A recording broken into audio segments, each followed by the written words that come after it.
Most people overcomplicate this problem with sorting, but what if I told you there is a big of n solution?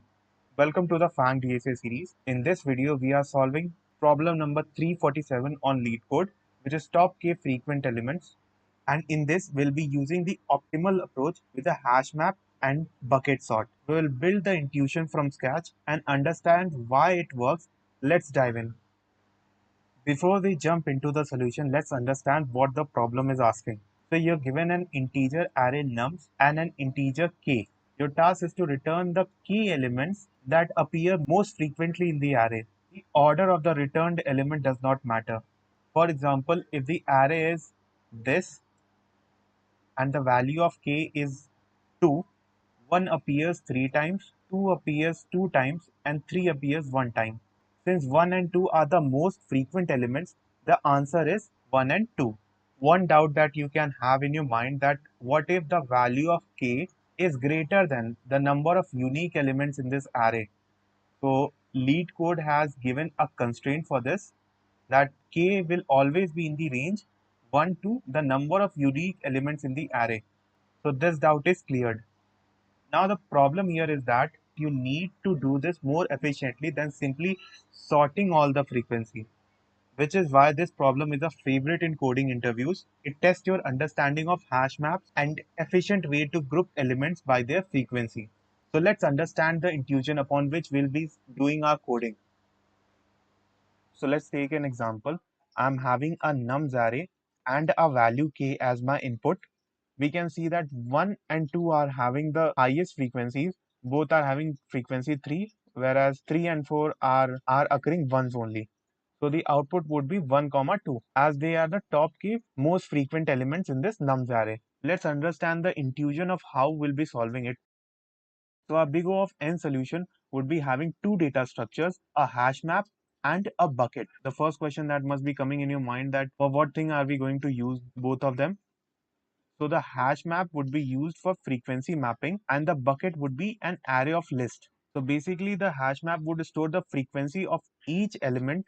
After that, we'll be using the bucket, which is an array of list. So in this array, each index would represent the frequency and every element having the same frequency would be attached to the same index in the form of list. Let's see both these data structures in action. So first of all, I'm having the hash map. I'll be using the elements of this nums array as my key and their frequency as their value.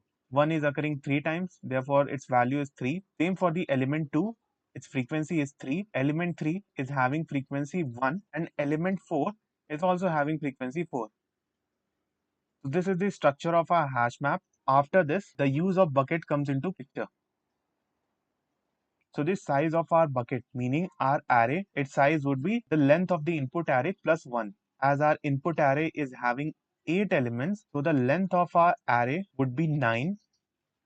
Why is it so? Suppose if all the elements in the nums array are 1, meaning there are 8 ones, their frequency would be attached to the index 8 and the frequency can never exceed the length of the nums array, which is the input array. That's why we are taking length plus 1 as the size of this bucket. So in our hash map, we saw that 1 and 2 are having frequency 3 and 3 and 4 are having frequency 1. Therefore, that's how the array of list structure would look like. We'll be having a list at index 3 where 1 and 2 would be attached and a list at 1 where 3 and 4 would be attached respective to their frequency. So over here, I have mapped all the elements according to their frequency. Now my task is to fetch the top k elements. So for searching the top k highest frequency elements, I'll have to start my traversal from the backward side, 8, 7, and at index 3, I would get both of these elements, 1 and 2. So in our example, I needed to find top two elements. So I have got them. I'll be putting it in a result array, which would be of k size and returning the result array as my answer. So this is the logic of our solution. Let's now implement this solution in the form of code. So let's now implement our logic. First of all, so to count the frequency of each element, I'll be creating a hash map. I'll be naming it as frequency map.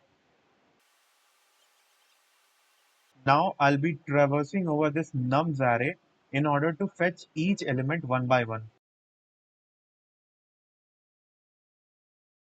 In each traversal, I'll be incrementing the frequency of each element by 1. That's how I'll be creating my hash map. Now I'll be creating buckets, which is the whole pillar of our logic. For creating bucket, the index is going to be the frequency. The max frequency can be nums.length. So the array size would be nums.length plus 1. So I'll be creating the array of list of integer type. Now I'll be traversing this frequency map for storing those keys inside this bucket. The elements with the same frequency would be stored in the same bucket. I'll be fetching the frequency of each element one by one. Now, first of all, I'll check if any of the bucket is unassigned. If it is getting assigned value for the first time, I need to initialize it with an array list so that we can have a string of elements with the same frequency. For that, first of all, I'll check if buckets at particular frequency is equals to null. I'll be initializing it.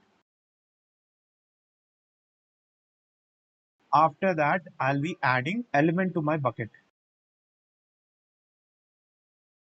After that, I'll be using another for loop, and this is where the main game begins. Now again, I'll be using a for loop to iterate over this buckets. I'll iterate from the back, meaning from the highest frequency, and get the top k elements. Let's see how.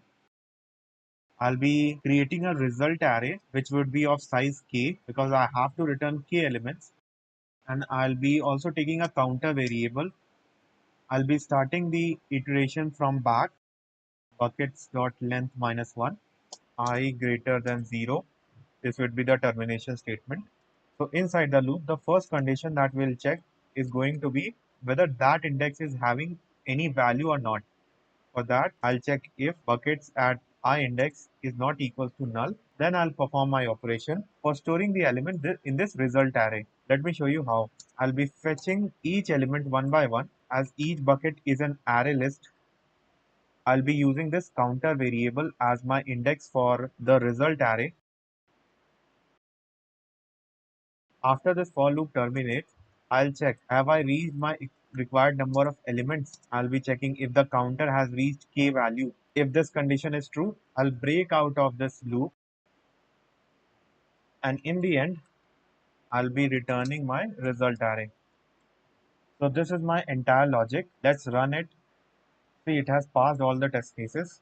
So the code runs successfully and it has passed all the test cases. So the time complexity of this code would be big of n because we are having a linear traversal over this nums array. Further, two more linear traversal which might not be of full n size.